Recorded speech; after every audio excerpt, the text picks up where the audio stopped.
அநேக காரியங்களை நாங்கள் அறிந்து கொள்ளத்தக்கதாக கர்த்தர் எங்களுக்கு வழிநடத்தலை தந்திருக்கிறீர். உங்களுடைய வேதத்தின் மூலமாக அப்படி போன்ற ஒரு தருணத்தை இந்த காலை வேளையிலும் கூட எங்களுக்கு நீர் கட்டளையிட்ட தயவுக்காக நாங்கள் நன்றி செலுத்துகிறோம். ஆண்டவரே, உங்களுடைய வார்த்தைகளை எங்களுக்கு பகிர்ந்தளித்து உமது ஆசீர்வாதத்தை நாங்கள் அதன் மூலமாக பெற்றுக்கொள்ள உதவி செய்ய முடியாது என்ற சமூகத்தில் நாங்கள் வேண்டிக் கொள்கிறோம். சுவாமி, எங்கள் ஆவி ஆத்ம சரீரம் எல்லாவற்றும் சமூகத்தில் நாங்கள் ஒடுக்கி அர்ப்பணிக்கிறோம். நீரை மேன்மைப்படுவீராக, மகிமைப்படுவீராக. ஆண்டவரே இயேசுவின் நாமத்தில் வேண்டுகிறோம் எங்கள் ஜீவனுள்ள நல்ல பிதாவே, ஆமென். ஆண்டவராகிய இயேசு கிறிஸ்துவின் இனிய நாமத்திலே உங்கள் யாவருக்கும் என் வாழ்த்துக்களை தெரிவித்துக் கொள்கிறேன். இந்த நாளிலும் உங்களோடு கூட ஆண்டவரை தொழுது கொள்வதற்கு ஆண்டவர் கொடுத்த கிருபைக்காக ஆண்டவருக்கு நன்றி செலுத்துகிறேன். இந்த அருமையான வாய்ப்பை கொடுத்த அருமை போதகர்களுக்கும் என் மனமார்ந்த நன்றியை நான் தெரிவித்துக் கொள்கிறேன். அன்பார்வர்களே, இன்றைக்கு ஒரு சிறப்பான ஒரு செய்தியை உங்களோடு கூட பகிர்ந்து கொள்ளும்படியாய் நான் கடந்து வந்திருக்கிறேன். நான் ஏன் இதை சிறப்பான செய்தி என்று சொல்கிறேன் என்றால், வேதத்தின் அடிப்படையில் இது மிக மிக சிறப்பான செய்தி. ஆனால் இது நம்முடைய சபைகளிலே அதிகமாக பகிரப்படுவது இல்லை. ஏனென்றால் நமக்கு சில தலைப்புகளை கொடுத்து அந்த தலைப்புகளின் கீழே நாம் பேசுவதற்கு நமக்கு பணித்திருக்கிறார்கள். அதன் அடிப்படையில் நாம் நம்முடைய தியானங்களை செய்து கொண்டிருக்கிறோம். பிரத்யேகமாக கர்த்தருடைய வருகையை குறித்து எந்த ஒரு செய்தியும் இதுவரையில் நான் கண்டதில்லை. ஆகவே என்னுடைய பணிக்காலங்களிலே நான் இதை முழுமையாக பேசுகிறது கிடையாது. அப்படி போன்ற வாய்ப்பு கிடைத்ததில்லை. அவ்வப்போது சில தலைப்புகளின் கீழே சில காரியங்களை பகிர்ந்து கொண்டது உண்டு. முழுமையாய் இதற்கென்று பிரத்யேகமாக பகிர்ந்து கொண்டது கிடையாது. இந்த வாய்ப்பு கிடைத்ததும் இல்லை. ஆகவே நான் ஓய்வு பெற்ற பிறகு இதை பிரத்யேகமாக மக்களுக்கு பகிர்ந்தளிக்க வேண்டும் என்று சொல்லி யோசித்து அதனை செய்து கொண்டு வருகிறேன். இதுகாரம் கர்த்தர் நடத்தி இருக்கிறார். ஏறக்குறைய 100 திருச்சபைகளுக்கு மேலே இந்த செய்தி நான் பகிர்ந்து கொண்டிருக்கிறேன். மக்களுக்கு அது ஆசீர்வாதமாய் இருந்திருக்கிறது என்று சொல்லி அவர்கள் பகிர்ந்திருக்கிறார்கள். அந்த செய்தி உங்களுக்கும் இந்த காலை வேளையிலே ஆசீர்வாதமாக இருக்கும் என்று நான் நிச்சயமாய் நம்புகிறேன். அருமையாய் பாடின குழுவினருக்கும் பாடல் குழுவினருக்கும் அருமையாய் ஒரு கர்த்தருடைய வருகை குறித்த செய்தியை அவர்கள் இந்த பாடல் மூலமாக வெளிப்படுத்தினார்கள். நான் செலுத்துகிறேன். அன்பானவர்களே, இந்த உலகத்திலே நாம் இருக்கிறது நோக்கம் ஏதோ வந்தோம், இருந்தோம், வாழ்ந்தோம், சென்றோம் என்பது அல்ல. நம்முடைய நித்தியத்தை குறித்ததான சிந்தனை கொண்டவர்களாக இந்த உலகத்தில் வாழ்கிறது மிக மிக அவசியம். அப்படியென்றால் நம்முடைய நித்தியம் எப்படிப்பட்டதாய் இருக்க வேண்டும் என்பதை நம்ம வேதத்தின் மூலமாக நாம் அறிந்து கொள்ளுகிறது மிக நல்லது. 2 விதமான நித்தியங்கள் உண்டு.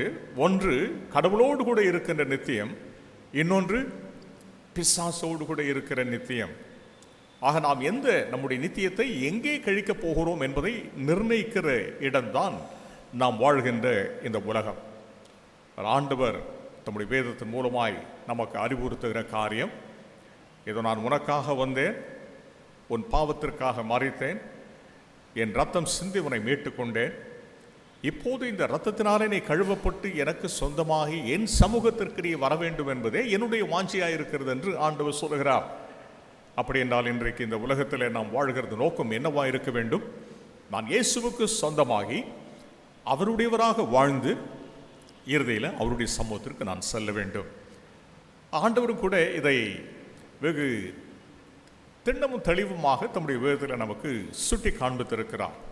நமக்காக மீட்பின் வேலையை செய்து முடித்துவிட்டு பிறகு அவர் சொல்லி இருக்கிறார், இதோ நான் சீக்கிரமாய் வருகிறேன், இதோ நான் சீக்கிரமாய் வருகிறேன் என்று சொல்லியிருக்கிறார்.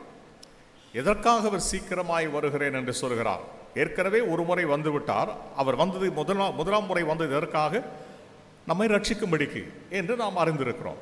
2ஆம் முறை எதற்காக வரப்போகிறார் என்றால், வெளிப்படுத்துகிற விசேஷம் 22வது அதிகாரம் 12வது வசனத்தில் நாம் பார்க்கிற வண்ணமாக, அவனவன் கிரியைக்கு தக்கதான பலனை கொடுக்கும்படிக்கு ஆண்டவர் கடந்து வருகிறதாக ஆண்டவர் யோவான் மூலமாக நமக்கு சொல்லுகிறார்.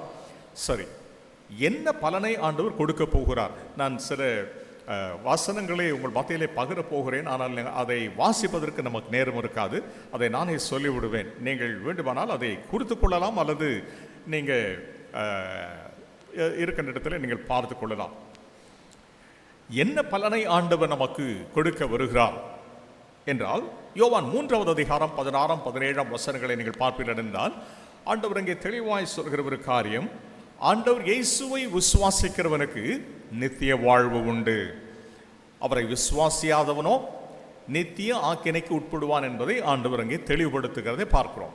ஆக இதுதான் மனுஷனுக்கு கிடைக்க போகிற பலன். சரி, அவருடைய வருகையை நாம் எப்படி நம்புவது என்றால், அவருடைய முதலாவது வருகை குறித்து சொன்ன எல்லா தீர்க்க தரிசனங்களும் நிறைவேறி ஆண்டவர் 2000 வருஷங்களுக்கு முன்பதாக கடந்து வந்தார். தம்முடைய ஜீவனை நமக்காக சிலுவையில் ஒப்பு கொடுத்தார். இப்போது 2ஆம் முறையாக ஆண்டவர் வருவேன் என்று சொல்லியிருக்கிறார். அவர் வருவதை குறித்ததான தீர்க்க தரிசனங்கள் அநேக காரியங்கள் இதுவரை நடந்து முடிந்திருக்கின்றன, இன்னும் சில நடந்து கொண்டிருக்கின்றன. அதுவும் நம்முடைய காலகட்டத்தில், நாம் வாழ்கின்ற இந்த காலகட்டத்தில் நடந்து கொண்டிருக்கின்றன. ஆகவே ஆண்டவர் வருவது என்பது நிச்சயமான காரியம். ஆண்டவர் இந்த உலகத்திலே நமக்கு அவர் வரும்போது நமக்கு நம்முடைய கிரிக்கத்தக்கதான பலனை கொடுக்க வருகிற போது இந்த உலகத்திற்கு ஒரு முடிவை கொண்டு வரப்போகிறார். இந்த உலகம் இல்லாமற் போக போகிறது. இதை குறித்து பின்னாலே நம்ம பார்க்க போகிறோம். ஆக இந்த உலகின் முடிவிலே நம்முடைய நித்தியத்தை நாம் கடவுளோடு கழிக்க போகிறோமா, அல்லது மகிழ்ச்சியோடு கூட, அல்லது பிசாசோடு கூட, வேதனையோடு கூட கழிக்க போகிறோமா என்பதை நாம் இந்த உலகத்திலே வாழும் உலகத்திலே நாம் நிர்ணயித்துக் கொள்ள வேண்டும். அதுவும் நாம் இந்த உலகத்திலே வாழ்ந்து முடிப்பதற்கு முன்பதாக இந்த தீர்மானத்தை எடுக்க வேண்டும். நாம் மரித்து விட்ட பிறகோ அல்லது இயேசு வந்து விட்ட பிறகோ எந்த ஒரு தீர்மானத்தையும் நாம் எடுக்க முடியாது என்பதை திண்ணமாக அறிந்து கொள்ள வேண்டியது மிக மிக அவசியம். சரி, இயேசு எப்பொழுது வருவார்? இயேசு எப்பொழுது வருவார்? ஆண்டவர் மத்தேயு 24வது அதிகாரத்தில் அநேக அடையாளங்களை சொல்லுகிறார். பின்னாலே வாசித்து பாருங்கள். மத்தேயு 24வது அதிகாரத்தில் அநேக அடையாளங்களை சொல்லுகிறார். ஆண்டவர் என்ன சொல்லுகிறார்? இந்த அடையாளங்களை எல்லாம் நீங்கள் பார்க்கிற போது அவருடைய வருகை சமீபமாய் இருக்கிறது என்று அறிந்து நீங்கள் ஆயத்தமாய் இருங்கள் என்று சொல்லுகிறார். 2000 ஆண்டுகளுக்கு முன்பதாக ஆண்டவர் சொன்னார், நான் நினையாத நேரத்திலே வருவேன் என்று சொன்னார். அப்படி போல அவர் நினையாத நேரத்திலே வரப்போகிறார். வந்து என்ன செய்ய போகிறார் என்றால், இந்த சபையை எடுத்துக்கொள்ள போகிறார்.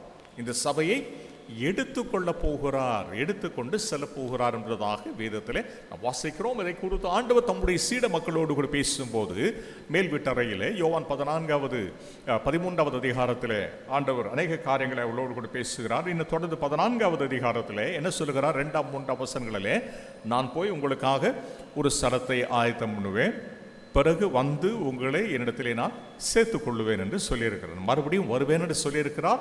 ஆக அவர் சொன்ன வண்ணமாகவே மறுபடியும் திரும்ப வரப்போகிறார். இந்த ஆண்டவருடைய வருகை குறித்து அப்போஸ்தலனாகிய பவுலும் கூட சொல்லுகிறார். அதை சற்று முன்பதாக நம்ம வாசிக்க கேட்டோம். 1 தெசலோனிக்கேயர் 4வது அதிகாரம் 16, 17 வசனங்களிலே என வாசித்தோம். கர்த்ததாமே ஆரவாரத்தோடும் பிரதான தூதனுடைய சத்தத்தோடும் தேவ காலத்தோடும் வானத்திலிருந்து இறங்கி வருவார். அப்பொழுது கர்த்தருக்குள் மரித்தவர்கள், கர்த்தருக்குள் வாழ்ந்து மரித்தவர்கள் முதலாவது எழுந்திருப்பார்கள். பின்பு உயிரோடு இருக்கும் நாமும் கர்த்தருக்குள் எதிர்கொண்டு போக வானத்திலே மேகங்கள் மேல் எடுத்துக்கொள்ளப்பட்ட விதமாக கர்த்தருடைய கூட எப்போதும் இருக்க போகிறோம் என்று சொல்லுகிறார். அப்படி என்றால் இந்த எடுத்துக்கொள்ளப்படுதல் எங்கே நடக்க போகிறது என்று சொல்லுகிறார்? மேகங்கள் மேல் நடக்க போகிறது என்று சொல்லுகிறார். அப்படி என்றால் இயேசுவானவர் இங்கே பூமிக்கு வந்து நம்மை எடுத்துக்கொண்டு போவதில்லை. அவர் எங்கே வரப்போகிறார்? மேகங்கள் மேல் வந்து சபையை கீழிருந்து எடுத்துக்கொள்ள போகிறார். ஆக இயேசுவானவர் வருவது இந்த பூமிக்கு அல்ல, மேகங்கள் மேல். ஆக இந்த ஆண்டவருடைய வருகை என்பது சபை எடுத்துக்கொள்ள வருகிறார் என்று, மேகங்கள் மேல் வருகிறார் என்று சொல்லுவது அவருடைய 2ஆம் வருகை அல்ல. இது அவருடைய ரகசிய வருகை. இது அவருடைய ரகசிய வருகை. ஏன் இது ரகசிய வருகை? ஆண்டவரை அறியாத மக்களுக்கு இது தெரியாது. அவர்கள் அந்த இக்கால சத்தத்தை கேட்க மாட்டார்கள். ஆண்டவரை அறிந்திருக்கிறவர்கள் மாத்திரம்தான் ஆண்டவரை தங்களுடைய சொந்த இரட்சகராக ஏற்றுக்கொண்டு தன்னுடைய பாவங்கள் அவருடைய இரத்தத்தினாலே கழுவப்பட்டு சுத்திகரிக்கப்பட்டவர்களாக இருக்கின்ற ரட்சிக்கப்பட்ட மக்கள் மாத்திரம்தான் அந்த சத்தத்தை கேட்டு மேலே எடுத்துக்கொள்ளப்படுவார்கள். மற்றவர்களுக்கு தெரியாது. ஆகவே இது ரகசிய வருகை. அவர் வருவது யாருக்கும் தெரியாது, ஆண்டவரை அறிந்த பிள்ளைகளுக்கு தவிர. ஆகவே இது ரகசிய வருகை. இது இரண்டாம் பகிரங்க வருகை அல்ல. இந்த ரகசிய வருகையில் சபையை எடுத்துக்கொள்ள போகிறார் என்று சொல்லும்போது எந்த சபையை எடுத்துக்கொள்ள போகிறார்? எந்த சபை? யார் சபை என்பது எது? யார் சபை? இன்றைக்கு நம்ம எல்லாரும் தான் சபை. நம்ம எல்லாரையும் எடுத்துக்கொண்டு போகிறாரா? கண்டிப்பாய் நம்ம எல்லாரையும் எடுத்துக்கொண்டு போவார். ஆனால் அங்கே ஒரு புள்ளி வைக்கிறார் ஆண்டவர். யாரை எடுத்துக்கொள்ள போவார்? சபையில் யாரை எடுத்துக்கொள்ள போகிறார்? அவரை தம்முடைய இரட்சகராய் ஏற்றுக்கொண்டவர்களை மாத்திரம்தான், ரட்சிக்கப்பட்ட அனுபவத்தோடு கூட இருக்கிறவரைத்தான், மறுபடியும் பிறந்த அனுபவத்தை கொண்டவர்களைத்தான் ஆண்டவர் எடுத்துக்கொள்ள போகிறார்.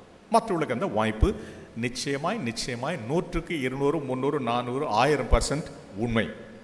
சரிதான்ல? ஆண்டவர் ஏற்றுக்கொண்ட பிள்ளைகளுக்கு மாத்திரம்தான் அந்த வாய்ப்பு. அவர் மிக மிக கவனமாக இருந்து ஆண்டவருடைய ஈவை இந்த உலகத்திலே பெற்றுக்கொள்ள அவரை நம்முடைய சொந்த இரட்சகராக ஏற்றுக்கொள்வது மிக அவசியம்.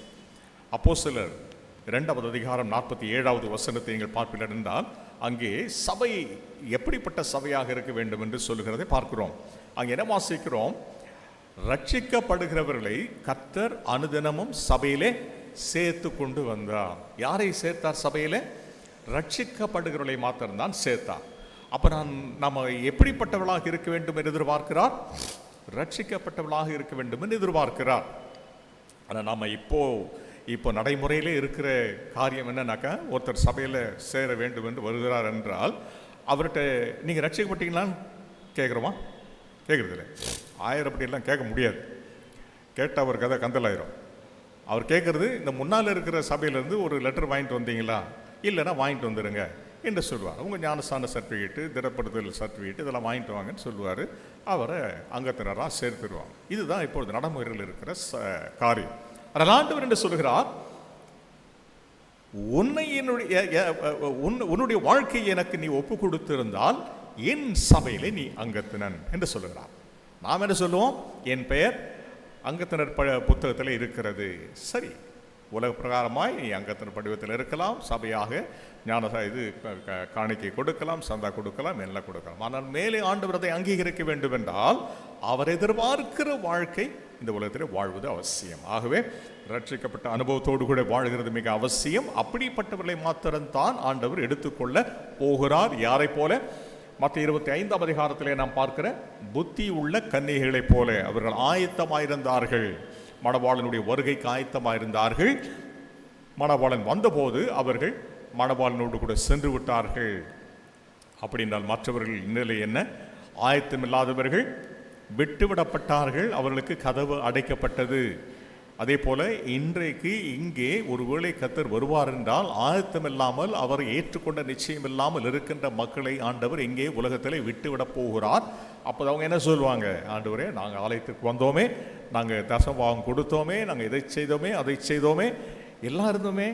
ஆண்டவரிடம் சொல்வார், உங்களை நான் அறியேன் என்று சொல்லிவிடுவார். ஆகவே ஜாக்கிரதை உள்ளவளாக இருந்து ரட்சிப்பின் அனுபவத்தோடு கூட நம்முடைய வாழ்க்கையை நடத்துகிறதற்கு நம்ம பிரயாசப்படுகிறது மிக மிக அவசியம். பிரியமானவர்களே, சரி, எடுத்துக்கொண்ட சபையை ஆண்டவர் என்ன செய்ய போகிறார் என்றால், வெளிப்படுத்தல் 19வது அதிகாரம் 7ஆம் வசனம் முதல் 9ஆம் வசனம் வரை உள்ள பகுதிகள் பார்ப்பினர் என்றால், ஆண்டவர் இந்த சபைக்கு தம்முடைய மணவாட்டிக்கு, இந்த சபை என்பது என்ன? ஆண்டவருடைய மணவாட்டி, ஆண்டவர் மணவாளர். இந்த சபையை ஆண்டவர் மணமுடிக்க போகிறதாக அங்கே நாம் காணுகிறோம். இப்படி ஆண்டவர் மணமுடிக்கிற இந்த சபை பாக்கியமுள்ள சபை. இவர்கள் பாக்கியமுள்ளவர்கள் என்று எழுது என்று யோவானிடத்திலே ஆண்டவர் சொல்கிறார். இந்த பாக்கியவான்களின் வரிசையிலே நீங்களும் நானும் நிற்க வேண்டும் என்று ஆண்டவர் எதிர்பார்க்கிறார். சரி, இப்போது ஆண்டவர் இந்த பூமியிலே ஆண்டவர் ஏற்றுக்கொள்ளாத மக்களை விட்டு சென்று விட்டார் அல்லவா? அப்படின்னால் அந்த மக்களுடைய நிலை என்ன என்றால், அந்த மக்கள் இந்த பூமியிலே 7 வருட காலம் அந்த கிறிஸ்துவின் ஆட்சிக்கு உட்பட போகிறார்கள். இதை உங்களுக்கு ஒரு கதை போல நான் சொல்லுகிறேன், கவனமாய் கேளுங்கள். இறுதி வரை என்ன நடக்கப் போகிறது நம்முடைய வாழ்க்கையில் என்று, இந்த உலகத்திற்கும் என்ன நடக்கப் போகிறது என்பதை சொல்லுகிறேன். 7 வருட காலம் அந்த கிறிஸ்துவின் ஆட்சிக்கு அவர்கள் உட்படுவார்கள்.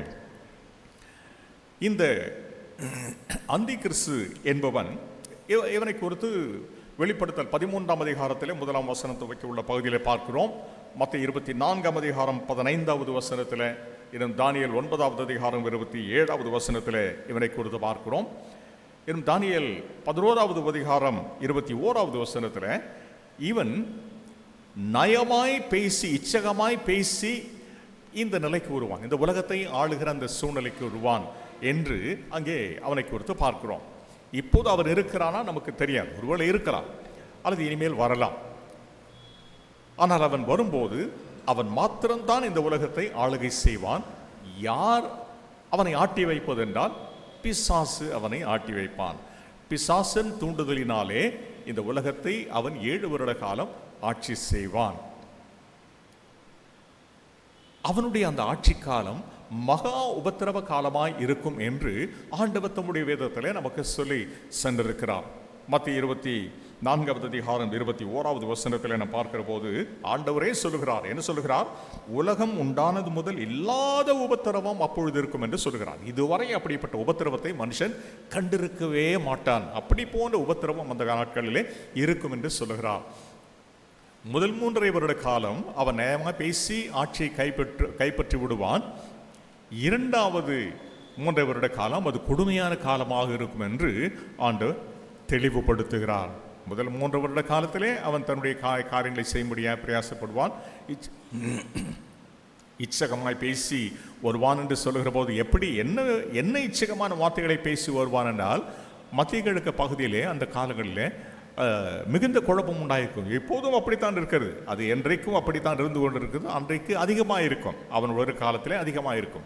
அப்பொழுது எது நிமித்தமாய் அந்த குழப்பம் இருக்கும் என்றால்,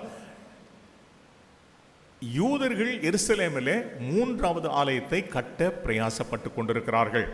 ஏன் 3வது ஆலயம்?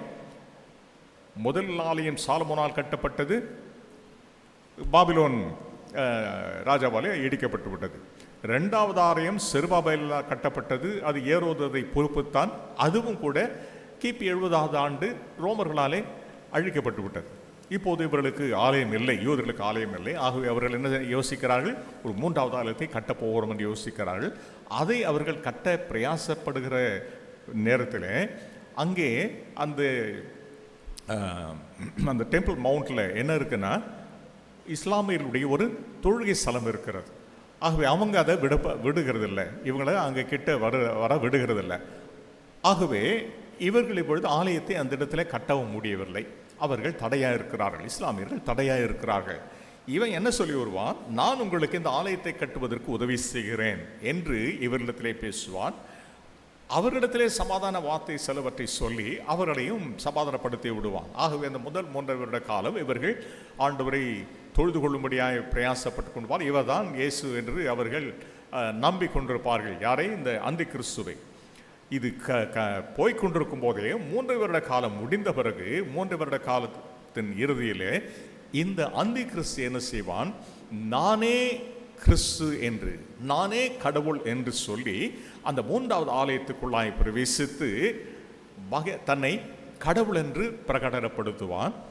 தன்னுடைய சிலை ஒன்றை அங்கே நிறுவி நீங்கள் இதை வணங்க வேண்டும் என்று அவன் மக்களை வற்புறுத்துவான். அப்போதுதான் இந்த மக்களுக்கு புரியும், ஆண்டவர் சிலை வணக்கத்தை சொல்லவில்லையே, இவன் சிலையை வணங்க சொல்லுகிறானே, அப்படி என்றால் இவன் மேசியா அல்ல என்று அவனை விட்டு மெய்யான ஆண்டவராகிய இயேசுவை வணங்கும்படியாக அவர்கள் கடந்து போவார்கள். அப்படிப்பட்டவர்களை இந்த அந்தி கிறிஸ்து கொலை செய்வான், துன்புறுத்துவான், கொலை செய்வான். அதுதான் அவருடைய பின்னான 3 வருட காலத்தின் உபத்திரவ காலம், மகா கொடிய காலமாக இருக்கும் என்று ஆண்டவர் சொல்கிறார். இது மாத்திரம்தான் உபத்திரவமா என்றால் அது மாத்திரமல்ல. வெளிப்படுத்தல் 6வது அதிகாரம் முதல் 18வது அதிகாரம் வரை உள்ள பகுதியை நீங்கள் பார்ப்பீர்கள் என்றால் அநேக இயற்கையின் சீற்றங்கள், இயற்கையின் பேரழிவுகள் அங்கே குறிப்பிடப்பட்டிருக்கிறது நீங்கள் பார்க்க முடியும். பின்னாலே வாசித்து பாருங்கள். 6ஆம் அதிகாரம் முதல் 18வது அதிகாரம் வரை இந்த அழிவுகளை, இந்த பேரழிவுகளை மனிதன் இப்படிப்பட்ட அழிவுகளை இதுவரைக்கும் அவன் சந்தித்ததே கிடையாது. நீங்கள் கேள்விப்பட்டிருக்கோ மாட்டீர்கள். வேதத்தை வாசிக்கும் போது ஐயோ இப்படியெல்லாம் இதுவரைக்கும் நம்ம பார்த்ததில்லை, இனிமேல் இது வரப்போகிறதா, நான் இதை சந்திக்கக்கூடாது என்பதாய்த்தான் நீங்கள் யோசிப்பீர்கள். அத்தனை பயங்கரமான பேரழிவுகள் ஏற்பட இருக்கின்றது. இது யாரால் அனுமதிக்கப்படுகிறது? ஆண்டவராலே அனுமதிக்கப்படுகிறது. ஏன் இதை ஆண்டவர் அனுமதிக்க வேண்டும்? ஏன் இந்த உபத்திரவத்தை இந்த காலத்து மக்களுக்கு அனுமதிக்க வேண்டும் என்றால், அப்போதாவது இந்த உபத்திரவத்தை பார்த்தாவது அவர்கள் நானே கர்த்தர் என்று அறிந்து கொள்ள மாட்டார்களா என்று ஆண்டவர் ஆதங்கிக்கிறார். உபத்திரவத்தின் மூலமாய்த்தான் ஆண்டவர் அவரை கடவுள் என்று அறிந்து கொள்ள வேண்டுமா என்றால், அதுதான் மனுஷனுடைய சிந்தையாக இருக்கிறது. நம்ம நன்றாக இருக்கும்போது ஆண்டவர் அதிகமாக தேடுவதில்லை இல்லைங்களா? ஏதோ வரணும், போகிறோம், ஆலயத்துக்கு வந்து போகிறோம், காணிக்கை போடுறோம், வேத வாசிக்க எல்லாம் செய்கிறோம். ஆனால் நம்ம ஆண்டவரை அதிகமாக தேடுகிறது எப்போது? சிக்காக இருக்கும்போது. ஆண்டவரே, என்னுடைய வியாதியை பாருங்க, என்னுடைய பிரச்சனையை பாருங்க, என்னுடைய தேவையை பாருங்க என்று நாம் உபத்திரவப்படுகிற காலத்திலே அதிகமாய் ஆண்டவரை தேடுகிறோம்.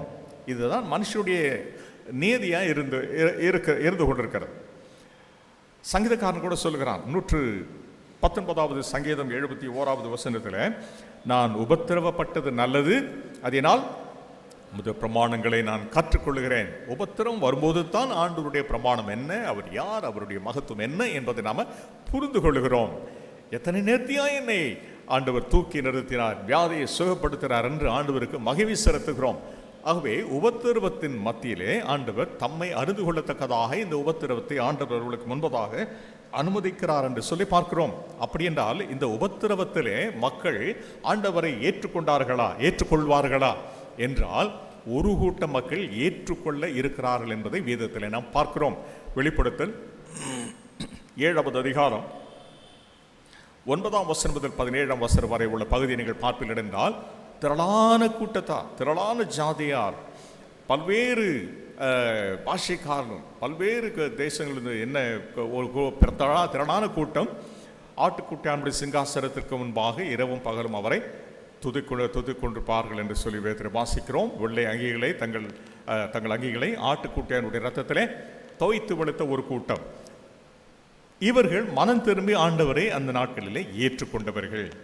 சரி, மனம் திரும்பாமல் மக்கள் இருப்பார்கள் என்றால் அப்படியும் ஒரு கூட்டம் இருக்கிறது. இதை குறித்து ஆண்டவர் சொல்லும்போது வெளிப்படுத்தல் 9வது அதிகாரம் 20வது வசனத்திலேயும், வெளிப்படுத்தல் 16வது அதிகாரம் 9ஆம் 11ஆம் வசனங்களையும் நீங்கள் பார்ப்பீர்கள் என்றால், வெளிப்படுத்தல் 9:20, 16, 9:11 ஆகிய வசனங்களை பார்த்தால், அங்கே உபத்திரவத்தின் மத்தியிலேயும் அவர்கள் ஆண்டவரை தூஷித்தார்களே தவிர அவர்கள் மனம் திரும்பவில்லை என்று சொல்லி வேதத்திலே வாசிக்கும். ஒரு கூட்ட மக்கள் மனம் திரும்பவில்லை. அப்போ ஒன்று யோசிக்க தோன்றுகிறது. என்ன தோன்றுகிறது? அந்த கிறிஸ்துவின் காலத்திலே ஒரு கூட்ட மக்கள் மனம் திரும்பினார்கள் அல்லவா? அப்படி என்றால் நம்ம இந்த உலகத்தில் வாழ்கிற போது நம்ம தான் தோன்றிய வாழ்ந்து விட்டு, நம்ம இஷ்டம் போல வாழ்ந்து விட்டு, அந்த கிறிஸ்துவின் காலத்தில் இயேசுவை ஏற்றுக்கொண்டால் என்ன அப்படின்னு மனுஷன் யோசிக்கலாம். அவருடைய யோசனை என்னவோ லாஜிக்கெல்லாம் சரியாக இருக்கிற மாதிரி தெரியுது. ஆனால் அது வாய்ப்பு மிக மிக கடினமான வாய்ப்பு. ஏன் கடினமான வாய்ப்பு? ஆண்டவரை ஏற்றுக்கொள்ளுகிறதும் ஆண்டவருக்காக வாழ்வதும் அந்த கிறிஸ்துவின் காலத்தில் மிக மிக கொடிதான ஒரு காரியம். ஏனது கொடினாத காரியம்? அப்படிப்பட்டவர்களை அவன் துன்புறுத்தி கொலை செய்வான் என்பதாக வேதத்திலே வாசிக்கிறோம். ஆண்டவரை அந்த நாட்களிலே நாம் அணுகவும் முடியாது. ஏன்? இப்போ நம்ம ஆண்டவரே கஷ்டம் அப்படின்னு சொல்லும்போது ஆண்டவர் நம்ம உடனே செவி கொடுக்கிறார். நாம் கூப்பிடும் முன்னே நம்முடைய ஜெபத்தை கேட்கிறவனாய் அவர் இருக்கிறார். நாம் பேசும்போது கேட்கிற தேவனாய் இருக்கிறார். நம்முடைய கூப்பிடுதலுக்கு அவருடைய செவிகள் திறந்திருக்கிறது என்றெல்லாம் வாசிக்கிறோம். ஆனால் அந்த கிறிஸ்துவின் காலத்திலே அப்படி நடக்க வாய்ப்பில்லை. ஏன் நடக்க வாய்ப்பில்லை? அங்கே இயேசுவானவர் இல்லை, இருக்க மாட்டார். ஏன்? அது பிசாசினாலே ஆளப்படுகிற ஒரு ஆட்சி. ஆகவே ஆண்டவர் அங்கே இருக்க போறதில்லை. மாத்திரமல்ல, ஆண்டவர் இந்த சபை எடுத்துக்கொண்டு மனம் முடிக்க சென்று விட்டார். அங்கே ஆவியானவரும் இல்லை, ஆண்டவரும் இல்லை. ஆகவே தனித்து விடப்படுகிற மனுஷன் மிக கொடிதான சூழ்நிலை சந்திப்பான். இன்றைக்கு ஆண்டவர் நம்மோடு கூட இருக்கும் போதே அவருக்காய் சாட்சியாய் வாழ்வது என்பது கடினமான காரியமாக இருக்கிற போது, ஆண்டவரே இல்லாத இடத்துல ஆண்டவருக்கு சாட்சியாய் இருப்பது என்பது மிக மிக கடினமாகவே இந்த கிருவின் காலத்தை நம்ம பயன்படுத்தி கொண்டு ஆண்டவருடைய சமூகத்தில் நம்மை அர்ப்பணித்து ஆண்டவரை ஏற்றுக்கொள்கிறது மிக மிக அவசியம். பிரியமானவர்களே, சரி, இந்த 7 வருட காலத்திற்கு பிறகு இந்த உபத்திரவத்தின் காலம் முடிந்து இந்த அந்தி கிறிஸ்துவை ஆண்டவர் அழிக்கப் போகிறார். 7 வருட காலம்தான் அவனுடைய ஆட்சி காலம். அவனை ஆண்டவர் அழிக்கப் போகிறார். இவனை அழிக்கும்படிக்கு ஆண்டவர் பூமிக்கு வருகிறதாக வேதத்திலே நாம் காணுகிறோம். வெளிப்படுத்தல் 19வது அதிகாரம் 19 முதல் 21வது வசனம் வரை உள்ள பகுதி நீங்கள் பார்ப்பீர்கள் என்றால், அங்கே பார்ப்பீர்கள் என்றால், ஆண்டவர் இயேசு தம்முடைய சேனையோடு கூட வந்து இந்த அந்தி கிறிஸ்துவை அழித்து அவனை அக்கினி கடலிலே தள்ளி போடுகிறதாக வேதத்திலே அங்கே வாசிக்கிறோம். அவனுடைய கதை அதோடு கூட முடிந்து விடுகிறது.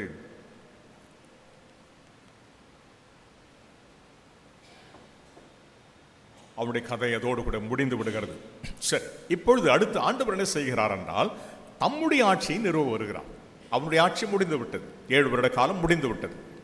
இப்பொழுது தம்முடைய ஆட்சியை நிறுவ வருகிறார். அது எவ்வளவு காலம் தெரியுங்களா? 1000 வருடங்கள். 1000 வருடங்கள்.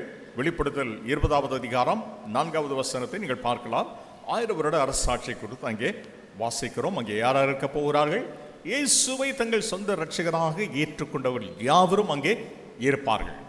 அந்த அரசாட்சிக்குள்ளாக இருப்பார்கள். ஏன் இந்த அரசாட்சி? இப்போ நம்ம வாழவில்லையா என்றால் நம்ம வாழுகிறோம். அவருடைய அரசாட்சி ஒன்று நிறுவ ஆண்டவர் விரும்புகிறார். எதற்காக என்றால், இந்த உலகத்திலே நாம் வாழ்கிற போது நாம் எதை அதிகமாய் நாடினோம்?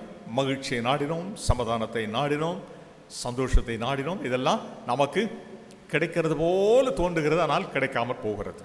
அதனால் ஆண்டவருடைய அந்த 1000 வருட அரசாட்சியிலே முழுமையாய் அவைகளை நாம் பெற்றுக்கொள்ள முடியும். இதை நாம் அனுபவிக்க ஆண்டவர் நமக்கு ஒரு வாய்ப்பை கொடுக்கிறார். 1000 வருட காலம் அளவும் இது நமக்கு கிடைக்க போகிறது. இது மாத்திரம்தான் காரணமா என்றால், அது மாத்திரமல்ல, இந்த 1000 வருட காலத்தை அரசாட்சியிலே ஆண்டவர் இதற்கு பின்பு யார் யாருக்கு நித்திய வாழ்வை கொடுக்க போகிறோம் என்பதை ஆண்டவர் இந்த 1000 வருட அரசாட்சியிலே தம்மோடு கூட இருந்த மக்களை அதிலிருந்து தெரிந்து கொள்ள போகிறார். யார் யார் அந்த நித்திய வாழ்விற்கு உகந்தவர்களாய் இருக்க போகிறார் என்பதை நிர்ணயிக்க ஆண்டவர் இந்த 1000 வருட அரசாட்சியை ஸ்தாபிக்க போகிறார். இந்த அரசாட்சியிலே ஆண்டவர் இயேசு மாத்திரம்தான் அரசாள போகிறார். அவர் ஒருவர் தான் ராஜாவாக இருந்து அரசாள போகிறார். வேறு எந்த அரசாங்கமும் இல்லை. அதற்கு முன்பதாக யார் அரசாட்சி செய்தது? முழுக்க முழுக்க பிசாசு. இப்பொழுது முழுக்க முழுக்க ஆண்டவர். இப்போது என்ன அரசாட்சி? ஆண்டவரும் அரசாளுகிறார், பிசாசும் கூடவே ஆங்காங்கே அரசாண்டு கொண்டிருக்கிறது. பிசாசை பின்பற்றி கடந்து போகிற தலைவர்கள் உண்டு, ஆண்டவரை ஏற்றுக்கொண்டு அவரை பின்பற்றுகிற தலைவர்களும் உண்டு. ஆனால் இயேசுவின் அரசாட்சியிலே இயேசு மாத்திரம்தான் அரசாள போகிறார். இந்த அரசாட்சியிலே நாம் பங்கு கொள்ளுகிறது மிக மிக அவசியம். இந்த அரசாட்சியிலே மகிழ்ச்சி சமாதானம் உண்டு என்று ஆண்டவர் நமக்கு தெளிவுபடுத்துகிற நேரத்தில் ஒன்று யோசிக்க வேண்டும். இந்த மகிழ்ச்சி சமாதானத்தையும் கெடுக்கும்படிக்கு ஒருவன் இருப்பான். அவர் யார்? பிசாசு. ஆகவே பிசாசு இருக்கிற வரையிலே மனுஷனுக்கு இதை பெற முடியாது. ஆகவே ஆண்டவர் என்ன செய்கிறார்? வெளிப்படுத்தல் 20வது அதிகாரம் 7வது வசனத்தில் 2வது வசனத்தினை பார்ப்பீர்கள் என்றால், வெளிப்படுத்தல் 20:2 பார்ப்பீர்கள் என்றால், இந்த பிசாசை ஆண்டவர் சங்கிலிகளினாலே கட்டி பாதாளத்திலே அடைத்து வைத்து விடுகிறார். சங்கிலியில கட்டி பாதாளத்தில் அடைத்து வைத்து விடுகிறார். எவ்வளவு காலம்? 1000 வருட காலம் என்று வாசிக்கிறோம். ஆக இந்த 1000 வருட காலத்திற்கு மக்கள் மகிழ்ச்சி சமாதானத்தை நிறைவேறமாய் பெற்றுக்கொள்ளுவார்கள். சரி, இதுதான் முடிவான வாழ்க்கை என்றால், இது முடிவான வாழ்க்கையில் ஏற்கனவே நான் சொன்ன வண்ணமாக அடுத்து வரப்போகிற நித்திய வாழ்வுக்கு இங்கிருந்து ஆட்களை தெரிவு செய்கிறார். உலகத்தின் ஆரம்பம் முதற்கொண்டே ஆண்டவர் தெரிவு செய்து கொண்டு வருகிறார். நோவாவின் காலத்தில் ஒரு கூட்ட மக்களை அழித்தார். ஆபிரகாமை தனியாய் தெரிந்து கொண்டார். இஸ்ரவேல் மக்களை தனியாய் அழைத்து அவர்களை தம்முடைய மக்களாக தெரிந்து கொண்டார். இப்படி ஒவ்வொரு காலகட்டத்திலையும் ஆண்டவர் தெரிந்து கொண்டே வந்து கொண்டிருக்கிறார். 12 சீடர்களை தெரிந்தார். இன்றைக்கு உங்களை மன்னி தெரிந்து கொண்டிருக்கிறார். ஆக இந்த 1000 வருட சாட்சியிலே நித்திய வாழ்வுக்கு இன்னும் யார் யார் அந்த மக்கள் மத்தியிலிருந்து எடுக்க போகிறார் என்பதை ஆண்டவர் நிர்ணயிக்க போகிறார். இந்த 1000 வருட காலம் முடிந்த பிறகு சரி, இப்பொழுது யார் இதற்கு தகுதி உள்ளவர்கள் என்பதை ஆண்டவர் எப்படி பார்க்க போகிறார் என்றால், ஒரு சோதனை வைக்க போகிறார். என்ன சோதனை? எப்படி சோதனை? யார் மூலமாய் சோதனை என்றால், பிசாசை அதற்கு கருவியாக பயன்படுத்த போகிறார். வெளிப்படுத்தல் 20வது அதிகாரம் 7வது வசனத்தை பார்ப்பீர்கள் என்றால், அங்கே ஆண்டவர் பிசாசை பாதாளத்திலிருந்து கட்டவிழ்த்து விடுகிறார். அப்படி பாதாளத்திற்கு கட்டவிழ்த்து விட காரணம் என்னவென்றால், மக்களை மோசம் போக்கும்படிக்கு என்றே வேதத்திலே வாசிக்கிறோம். மக்களை மோசம் போக்கும்படிக்கு அவனை மேலே கொண்டு வருகிறார். அவன் மோசம் போக்கினானா என்றால் மோசம் போக்கினான். மக்கள் அவன் பின்னால் சென்றார்களா என்றால் சென்றார்கள். எத்தனை பேர் சென்றார்கள் என்று வேதம் சொல்லுகிறது என்றால், வெளிப்படுத்தல் 20வது அதிகாரம் 8வது வசனத்தில் பார்ப்பீர்கள் என்றால், கடற்கரை மணலத்தையான மக்கள். எவ்வளோங்க? கடற்கரை மணலத்தனையானவர்கள், அவன் பின்னாலே போனவர்கள். கடற்கரை மணலை எண்ண முடியுமா? அப்படி என்றால் எத்தனை பெரிய கூட்டம் இந்த பிசாசை பின்பற்றி சென்றிருக்கிறது என்று பாருங்கள். அவர்கள் பிசாசை மாத்திரம் பின்பற்றவில்லை, ஆண்டவருடைய பிள்ளைகளுக்கு விரோதமாகவும் எழுந்திருக்க அவர்கள் முற்பட்டார்கள். ஆண்டவர் விடுவாரா? உன்னை தொடுகிறவன் என் கண்மணியை தொடுகிறான். ஆண்டவர் தம்முடைய பிள்ளைகளை பாதுகாக்கிறவர். ஆகவே ஆண்டவர் அவர்களை, அந்த பிசாசின் பிள்ளைகளை வானத்தின் அக்கினியினாலே அவர்களை அழித்து போடுகிறதாக வேதத்தில் வாசிக்கிறோம். 20ஆம் அதிகாரம் வெளிப்படுதல் 9வது வசனத்தில்.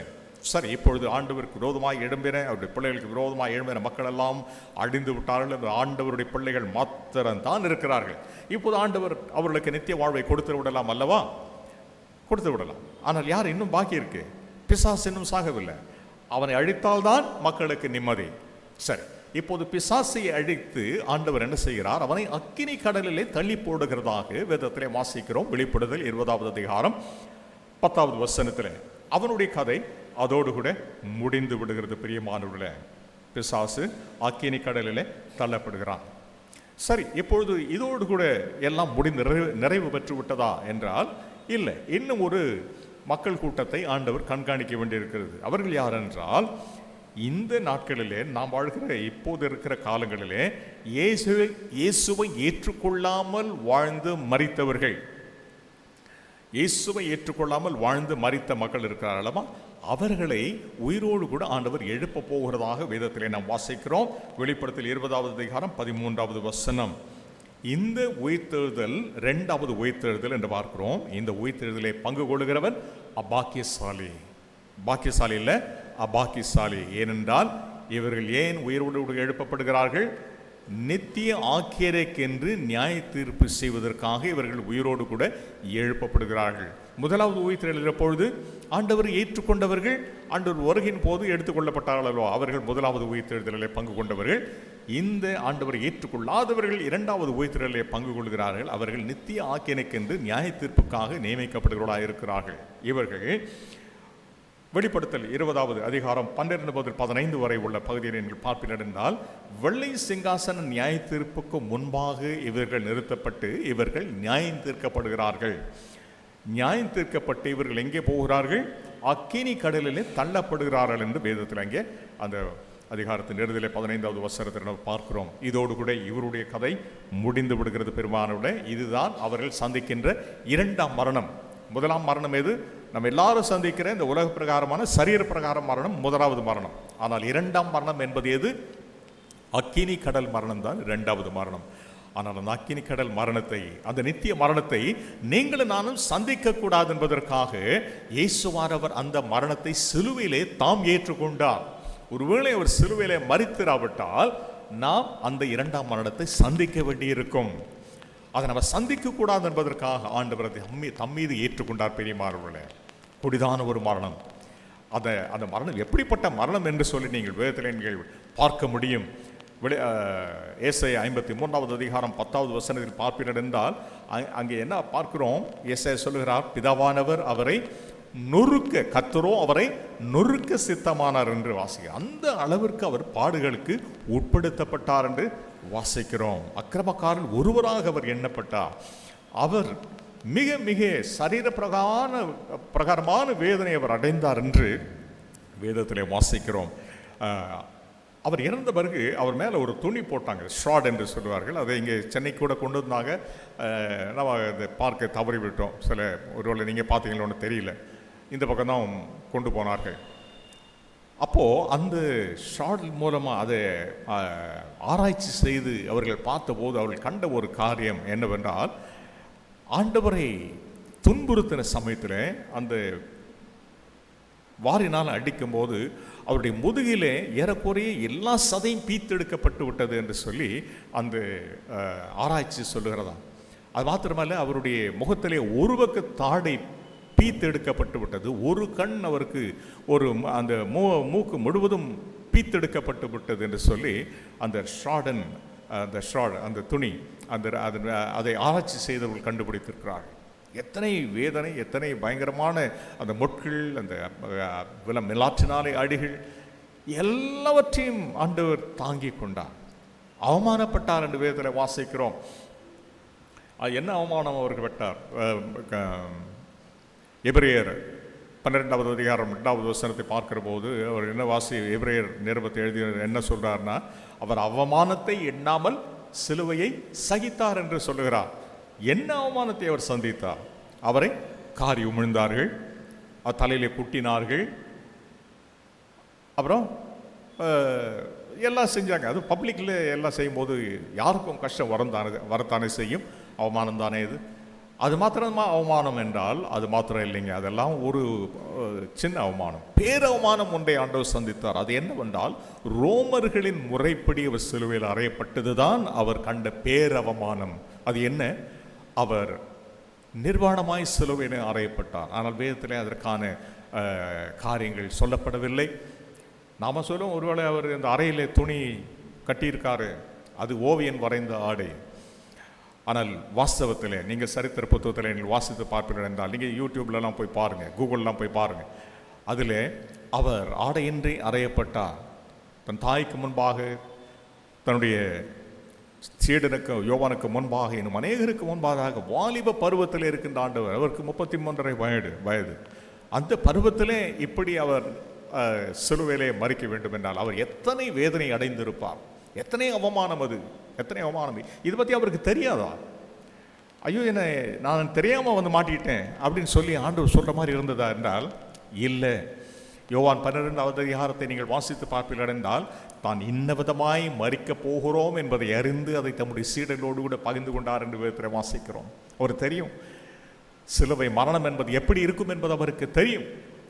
ஆனாலும் அதை ஏற்றுக்கொண்டார். நான் அவமானப்படுகிறேன் என்றால், அது நிமித்தமாய் என் பிள்ளைகள் ரட்சிக்கப்படுகிறார்கள் என்றால், அவர் நித்திய வாழ்வை பெறப்போகிறார்கள் என்றால், அந்த அவமானத்தை சந்திக்க நான் ஆயத்தமாயிருக்கிறேன் என்று சொல்லி ஆண்டவர் அதை ஏற்றுக்கொண்டார். பிரியமானவர்களே, அப்படி என்றால் ஆண்டவர் உங்கள் மீது என் மீது வைத்த அன்பு எத்தனை பெரியது என்று பாருங்கள். நம் பாவிகளாக இருக்கையிலே கிறிஸ்து இயேசு நமக்காக மரித்ததினாலே தேவன் நம்மையில் வைத்த தமது அன்பை விளங்க பண்ணுகிறார் என்று வேதத்திலே வாசிக்கிறோம். சொல்லி முடியாத அன்பு நம் மீது அவர் வைத்தபடியினாலே அவர் சரீர வேதனை பொருட்படுத்தவில்லை, அவர் அவமானத்தை பொருட்படுத்தவில்லை. இன்னைக்கு அதற்கு ஈடாய் ஆண்டவர் இடத்தில் என்ன கேட்கிறார்? ஒன்றுமே இல்லை, உங்கள் உள்ளத்தை எனக்கு தாருங்கள், நான் உங்களுக்கு நித்திய வாழ்வை கொடுப்பேன் என்று மாத்திரம்தான் சொல்லுகிறார். சரி, இந்த மரணத்துக்கு ஏதுவான ஆக்கினை, நித்திய ஆக்கினை என்பது ஆண்டவருடைய பிள்ளைகளுக்கு உண்டா, விசுவாசிகளுக்கு உண்டா, அவர்களுக்கு நியாய தீர்ப்பு உண்டா என்றால், அவர்களுக்கு நியாய தீர்ப்பு, ஆக்கினைக்கான நியாய தீர்ப்பு கிடையாது. நியாய தீர்ப்பு உண்டு, ஆனால் ஆக்கினைக்கான, நித்திய ஆக்கினைக்கான நியாய தீர்ப்பு என்பது கிடையாது என்பதை வேதத்திலே வெகு தெளிவாய் நாம் காணுகிறோம். ஏன் என்றால், அவர்கள் இயேசுவை ஏற்றுக்கொண்டது நிமித்தமாக, அவர்கள் பாவங்கள் இயேசுவின் இரத்தத்தினாலே கழுவப்பட்டது நிமித்தமாக அவர்கள் நித்திய வாழ்வை பெறுவதற்கு தகுதி உள்ளவர்கள் ஆகிறார்கள். இதை குறித்து ஆண்டவர் சொல்லும்போது யோவான் 5வது அதிகாரம் 24வது வசனத்தில் ஆண்டவர் என்ன சொல்லுகிறார்? என்னை அனுப்பினவரை விசுவாசிக்கிறவன் ஆக்கினை தீர்ப்புக்கு உட்படாமல் மரணத்தை விட்டு நீங்கி ஜீவனுக்கு உட்பட்டிருக்கிறான் என்று சொல்லி அழகாய் ஆண்டவரே சொல்லுகிறார். ஆகவே அவனுக்கு என்ன இல்லை? நித்திய ஆக்கினைக்கான நியாய தீர்ப்பு இல்லை என்று ஆண்டவரே தெளிவாய் சொல்லுகிறார். அதோடு கூட சங்கீதங்களின் புத்தகம் 37வது சங்கீதம் 33வது வசனத்தை பார்ப்பீர்கள் என்றால், அங்கு சங்கீதக்காரன் கூட என்ன சொல்லுகிறான்? அவன், அதாவது நீதிமானை பற்றி அந்த அதிகாரத்தில் சொல்லிக் கொண்டு வருகிறார் சங்கீதக்காரன். நீதிமான் விசாரிக்கப்படுகையில் அவனை ஆக்கினைக்குள்ளாக தீர்ப்பதில்லை என்று சங்கீதக்காரன் கூட சொல்கிறார். ஆகவே நீதிமானுக்கு என்ன இல்லை? ஆக்கினை தீர்ப்பு என்பது கிடையாது. மாத்திரமல்ல, 1 கொரிந்தியர் 15வது அதிகாரம் 51வது வசனத்தை பார்ப்பீர்கள் என்றால், அங்கே பவுல் சொல்லுகிறார், ஒரு ரகசியத்தை உங்களுக்கு சொல்லுகிறேன். அது என்ன என்றால், எக்காலம் துணிக்கும் போது ஒரு இமைப்பொழுதிலே, ஒரு நிமிஷத்திலே, ஒரு இமைப்பொழுதிலே நாம் எல்லாரும் மறுரூபமாக்கப்படுவோம் என்று சொல்லுகிறார். ஏன் மறுரூபமாக்கப்பட போகிறோம்? எதற்காக இந்த மறுரூபம் என்றால், இந்த உலக பிரகாரமான சரீரத்தோடு கூட நாம் எங்கே போயிருக்க முடியாது? ஆண்டவருடைய சமூகத்தில் போய் இருக்க முடியாது. அதற்கு பிரத்யேகமான ஒரு சரீரம் நமக்கு தேவை. இதை குறித்து பவுல் 15வது அதிகாரத்தில் இவருக்கு தெளிவாய் சொல்லுகிறார். பின்னாலே நீங்கள் வாசித்து பாருங்கள். இந்த சரீரம் அங்கே இருப்பதற்கு ஒவ்வாது, அது சரி வராது. ஆகவே ஆண்டவர் நம்மை மறுரூபப்படுத்தி எக்காலம் துணிக்கும் போது நம்மை மேலே சபையாக எடுத்துக் கொள்ளுகிறார். ஆகவே ஆண்டவர் நம்மை மறுரூபமாக்கி எடுத்துக்கொண்டு பிறகு நம்மை மனம் முடித்து விடுகிறார். ஆகவே இந்த ஆசீர்வாதங்களுக்கு நம்மை உட்படுத்தி விட்டு ஆண்டவர் நம்மை நியாயம் தீர்க்க போவது இல்லை. அதோடு கூட 1000 வருட அரசாட்சியிலையும் கூட அவரோடு கூட நாம் ஆளுகை செய்கிறவர்களாயும் கூட நாம் இருக்க போகிறோம். நாம் குடிகளாக இருப்போம், ஆனால் மற்றவர்களை ஆளுகை செய்கிறவர்களாக இருப்போம் என்று தான் நாம் வேதத்தில் காணுகிறோம். அப்படி என்றால் இத்தனை மேன்மைகளை ஆண்டவர் நமக்கு கொடுத்து விட்டு ஆண்டவர் நம்மை நியாயம் தீர்க்க போவது இல்லை. அப்படி என்றால் நமக்கு தண்டனையே கிடைக்காதா? விசுவாசிகளுக்கு தண்டனையே கிடையாதா என்றால் தண்டனை உண்டு. ஒரே தரம் மறைப்பதும் பின்பு நியாயத்தீர்ப்பு அடைவதும் எல்லாருக்கும் உரியது என்று வேதத்தில் சொல்லப்பட்டிருக்கிற ஒரு காரியம். அப்படி என்றால் விசுவாசிகளுக்கு எப்படிப்பட்ட நியாயத்தீர்ப்பை ஆண்டவர் வைத்திருக்கிறார் என்றால் 1 கொரிந்தியர் 11வது அதிகாரம் 32வது வசனத்தில் பார்ப்பீர்கள் என்றால் அங்கே என்ன பார்க்கிறோம் என்றால், விசுவாசியானவன் உலகத்தோடே நியாயம் தீர்க்கப்படாதபடி கர்த்தராலே சிட்சிக்கப்படுகிறான். இந்த உலகத்திலே அவன் தண்டிக்கப்படுகிறான். நாம் செய்கிற தவறுகளுக்கு இங்கேயே ஆண்டவர் நம்மை தண்டித்து விடுகிறார். சில நேரத்தில் தாங்க முடியக்கூடிய, சில நேரத்தில் தாங்க முடியாத அளவுக்கு தண்டனைகளை நம்ம பெற்றுக்கொள்ளத்தான் வேண்டும். அதை ஆண்டவர் நமக்கு அனுமதிக்கிறதாக விதத்தில் நம்ம காணுகிறோம். ஆகவே விசுவாசிக்கு நியாய தீர்ப்பு இல்லை என்று எண்ணிக்கொண்டு நம்ம இந்த உலகத்தில் என்னவாய் வாழ முடியாது, தான் தோன்றிய நம்ம வாழ முடியாது. ஆண்டவர் என்ன சொல்லுகிறார்? மத்திய 24வது அதிகாரம் 13வது வசனத்தில் தெளிவாக சொல்லுகிறார், முடிவு பரியந்தம் நிலைத்திருப்பவனே ரட்சிக்கப்படுவான். ஒருவேளை முழு கிணறு தாண்டணும், முக்கா கிணறு நான் தாண்டிட்டேன்னு சொல்ல முடியாது. ஆகவே ஆண்டவர் சொல்லுகிறார், நீ முழுமையாய் இறுதி பரியந்தம், நீ கடைசி மூச்சு உள்ளவரை எனக்கு சொந்தமாய் இருந்தால் மாத்திரமே உன்னை நான் எடுத்துக்கொள்வேன் என்று ஆண்டவர் நமக்கு தெளிவுபடுத்துகிறார் இதன் மூலமாய். ஆகவேதான் யூதா நிருபத்தில் யூதா என்ன சொல்லுகிறார்? 2வது வசனத்தில், ஒரு தரம் கொடுக்கப்பட்ட விசுவாசத்திற்காக நாம் தைரியமாய் போராட வேண்டும். ரட்சிப்பு என்பது ஒரு முறை, அதுக்கு பிறகு அதை தக்க வைத்துக் கொள்ள வேண்டியது நம்முடைய பொறுப்பு. நம்முடைய பெயர்கள் ஜீவ புத்தகத்திலே இருக்க வேண்டும் என்பதை நாம் தக்க வைத்துக் கொள்ள வேண்டும். நம்முடைய பெயர்கள் எல்லாம் ஜீவ புத்தகத்திலே இப்பொழுது இருக்கிறதா என்றால் நம்ம எல்லாருடைய பெயரும் இப்பொழுது இருக்கிறது. நாம் ஆண்டவரை ஏற்றுக்கொண்டோமா ஏற்றுக்கொள்ளவில்லை, எல்லா பேரும் இப்பொழுது இருக்குதுங்க. நமக்கு என்ன கொடுக்குறாரு? சான்ஸாக தான் கொடுக்குறார். ஏற்றுக்கொள்ளாதவர்களுக்கு சான்ஸ் கொடுக்கிறார். நீ வாழ்க்கை முடிவதற்கு முன்பு என்னை ஏற்றுக்கொள் என்று ஆண்டவர் வாய்ப்பினை தருகிறார். ஏற்றுக்கொண்டவர்கள் அவருடைய பெயரும் இருக்கிறது. கடைசி வரையும் அந்த பெயரை தக்க வைத்துக் கொள்ள ஆண்டவர் எதிர்பார்க்கிறார். அப்படி நான் தக்க வைத்துக் கொள்ளவில்லை என்றால் என்ன ஆகும்?